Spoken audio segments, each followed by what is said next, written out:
Hello friends, कैसे आप लोग। आशा करती हूँ कि आप लोग बहुत अच्छे होंगे।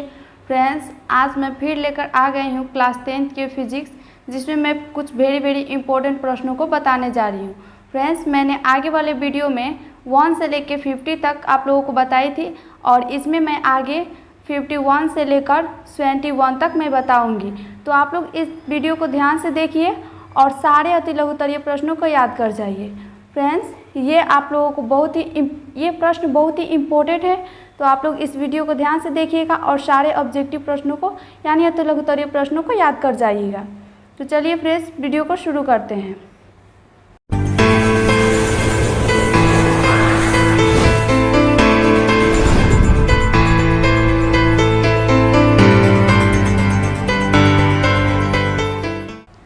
आपका 1 नंबर प्रश्न है, यानी 51 नंबर आपका प्रश्न है, किस लेंस को अभिसारी लेंस कहते हैं। किस लेंस को अभिसारी लेंस कहते हैं। तो आपका आंसर होगा उत्तल लेंस। उत्तल लेंस को अभिसारी लेंस कहते हैं। अगला प्रश्न है, सिनेमा हॉल के पर्दों पर दिखने वाले चित्र वास्तविक हैं या आभासी। सिनेमा हॉल के पर्दे पर दिखने वाले चित्र वास्तविक हैं या आभासी। तो आपका राइट आंसर होगा वास्तविक होगा, क्योंकि पर्दे पर सिर्फ वास्तविक प्रतिबिंब को ही उतारा जा सकता है, काल्पनिक प्रतिबिंब को नहीं। यानी वास्तविक प्रतिबिंब को ही हम लोग सिनेमा हॉल के पर्दों पर देख सकते हैं, काल्पनिक प्रतिबिंब को नहीं देख सकते। अगला प्रश्न है, यदि कोई वस्तु किसी उत्तल लेंस के बाईं ओर उसकी दूनी फोकस दूरी पर रखी हो तो उसका प्रतिबिंब कहाँ बनेगा। यदि कोई वस्तु किसी उत्तल लेंस के बाईं ओर उसकी दूनी फोकस दूरी पर रखी हो तो उसका प्रतिबिंब कहाँ बनेगा। तो आपका राइट आंसर होगा, यदि कोई वस्तु किसी उत्तल लेंस के बाईं ओर उसकी दूनी फोकस दूरी पर रखी हो तो उसका प्रतिबिंब 2f2 पर बनेगा तथा यह वास्तविक उल्टा तथा वस्तु के आकार के बराबर होगा। अगला प्रश्न है, एक पतले लेंस की फोकस दूरी f बराबर -10 सेंटीमीटर है, यह उत्तल लेंस है या अवतल। एक पतले लेंस की फोकस दूरी f बराबर -10 सेंटीमीटर है, यह उत्तल लेंस है या अवतल लेंस। तो आपका आंसर होगा अवतल लेंस, यानी माइनस में जो दिया रहता है वो अवतल लेंस होता है। अगर यहाँ पे दिया रहता f बराबर 10 सेंटीमीटर यानी ये प्लस में होता तो आपका आंसर होता उत्तल लेंस, लेकिन यहाँ पे माइनस में दिया है तो इसका आपका आंसर होगा अवतल लेंस। यानी माइनस में जो रहता है वो अवतल लेंस और जो प्लस में रहता है उसे उत्तल लेंस कहते हैं। अगला प्रश्न है, लेंस से किसी वस्तु की दूरी u, प्रतिबिंब की दूरी v और लेंस द्वारा प्राप्त आवर्धन m में क्या संबंध है। लेंस से किसी वस्तु को दूरी u, प्रतिबिंब की दूरी v और लेंस द्वारा प्राप्त प्रतिबिंब m में क्या संबंध है। तो आपका राइट आंसर होगा, किसी लेंस के लिए वस्तु दूरी u, प्रतिबिंब की दूरी v और आवर्धन m के बीच का संबंध निम्नलिखित है। तो आप ऐसे बोल सकते हैं m बराबर plus v by u, m बराबर प्लस v बाई u।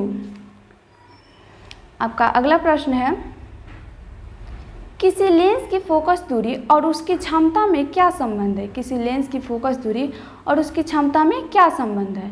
तो आपका आंसर है, किसी लेंस की क्षमता p उसकी फोकस दूरी f के व्युत्क्रम में मापी जाती है, अर्थात p बराबर 1/f। किसी लेंस की क्षमता p उसकी फोकस दूरी f के व्युत्क्रम से मापी जाती है, अर्थात p बराबर 1/f।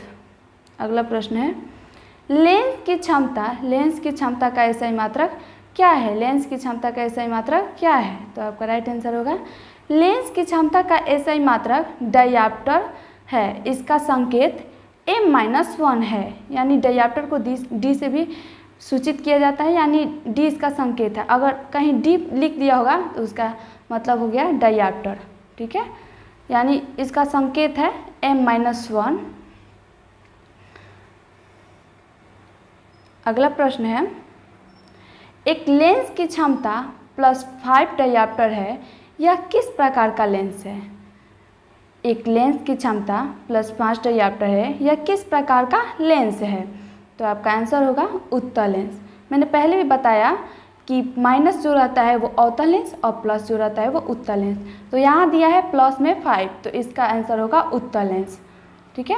आपका अगला प्रश्न है, किसी उत्तल लेंस द्वारा वस्तु का आभासी एवं आवर्धित प्रतिबिंब बनाने हेतु वस्तु की स्थिति कहाँ होनी चाहिए? किसी उत्तल लेंस द्वारा वस्तु का आभासी एवं आवर्धित प्रतिबिंब बनाने हेतु वस्तु की स्थिति कहाँ होनी चाहिए? तो आपका राइट आंसर होगा फोकस एवं लेंस के बीच, फोकस एवं लेंस के बीच। अगला प्रश्न है, किसी लेंस की क्षमता 1 डायऑप्टर है, इसे परिभाषित करें। किसी लेंस की क्षमता 1 डायऑप्टर है, इसे परिभाषित करें। तो आपका आंसर होगा 1 डायऑप्टर उस लेंस की क्षमता है जिसकी फोकस दूरी 1 मीटर हो। 1 डायऑप्टर उस लेंस की क्षमता है जिसकी फोकस दूरी 1 मीटर हो, अर्थात 1 डायऑप्टर बराबर 1 m⁻⁻1। ये आपका आंसर होगा। अगला प्रश्न है, 25 सेमी फोकसांतर वाले अवतल लेंस की क्षमता कितनी है? 25 सेमी फोकसांतर वाले अवतल लेंस की क्षमता कितनी है? तो आपका आंसर होगा 25 सेमी फोकसांतर वाले अवतल लेंस की क्षमता 4 डायऑप्टर है। 25 सेमी फोकसांतर वाले अवतल लेंस की क्षमता 4 डायऑप्टर है। अगला प्रश्न है, लेंस प्रतिबिंब कैसे बनाते हैं? लेंस प्रतिबिंब कैसे बनाते हैं? आपका राइट आंसर होगा लेंस प्रकाश के अपवर्तन द्वारा प्रतिबिंब बनाते हैं। लेंस प्रकाश के अपवर्तन द्वारा प्रतिबिंब बनाते हैं। अगला प्रश्न है, किसी लेंस की शक्ति से क्या अर्थ है? किसी लेंस की शक्ति से क्या अर्थ है? तो आपका राइट आंसर होगा किसी लेंस की शक्ति इसकी फोकस दूरी की व्युत्क्रम होती है। किसी लेंस की शक्ति इसकी फोकस दूरी की व्युत्क्रम होती है, अर्थात आप ऐसे बोल सकते हैं P बराबर 1/f, P बराबर 1/f।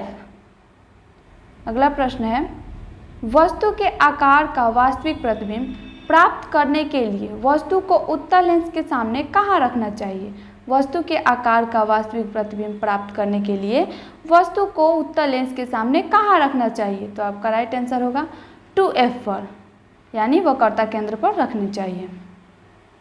अगला प्रश्न है, विद्युत बल्ब पर 100 वाट 200 वोल्ट अंकित है, बल्ब से प्रवाहित विद्युत धारा का मान बताइए। विद्युत बल्ब पर 100 वाट 200 वोल्ट अंकित है, बल्ब से प्रवाहित विद्युत धारा का मान बताएं। तो आपका राइट आंसर होगा सूत्र, यानी इसको आप सूत्र लागू करके इसका मान निकाल सकते हैं। तो इसका सूत्र है W बराबर V इंटू आई, इसलिए I बराबर W/V बराबर 100/100/200 बराबर 1/2 एम्पियर, यह इसका आंसर होगा। सूत्र से W बराबर V गुणे I, इसलिए I बराबर W/V बराबर 100/200 बराबर 1/2 एम्पियर। अगला प्रश्न है, क्रांतिक कोण के लिए अपवर्तन कोण का मान कितना होगा? क्रांतिक कोण के लिए अपवर्तन कोण का मान कितना होगा? तो आपका आंसर होगा क्रांतिक कोण संगन माध्यम में बना एक अपवर्तन कोण है जिसके लिए विरल माध्यम से अपवर्तन कोण 90 डिग्री होता है। क्रांतिक कोण संगन माध्यम में बना वह आपतन कोण है जिसके लिए विरल माध्यम में अपवर्तन कोण 90 डिग्री होता है। अगला प्रश्न है, अवतल लेंस द्वारा किसी वस्तु का हमेशा कैसा प्रतिबिंब बनता है? अवतल लेंस द्वारा किसी वस्तु का हमेशा कैसा प्रतिबिंब बनता है? तो आपका राइट आंसर होगा अवतल लेंस द्वारा किसी वस्तु का प्रतिबिंब आभासी, सीधा तथा वस्तु से छोटा बनता है। अवतल लेंस द्वारा किसी वस्तु का प्रतिबिंब आभासी, सीधा तथा वस्तु से छोटा बनता है। अगला प्रश्न है, प्रकाशीय केंद्र क्या है? प्रकाशीय केंद्र क्या है? तो आपका आंसर है लेंस के अंदर प्रधान अक्ष पर स्थित वह बिंदु जिससे होकर प्रकाश की किरण लेंस के प्रथम पृष्ठ से अपवर्तन के बाद दूसरे पृष्ठ से निर्गत हो जाती है, प्रकाशीय केंद्र कहलाता है। लेंस के अंदर प्रधान अक्ष पर स्थित वह बिंदु जिससे होकर प्रकाश की किरण लेंस के प्रथम पृष्ठ से अपवर्तन के बाद दूसरे पृष्ठ से निर्गत हो जाती है, प्रकाशीय केंद्र कहलाता है।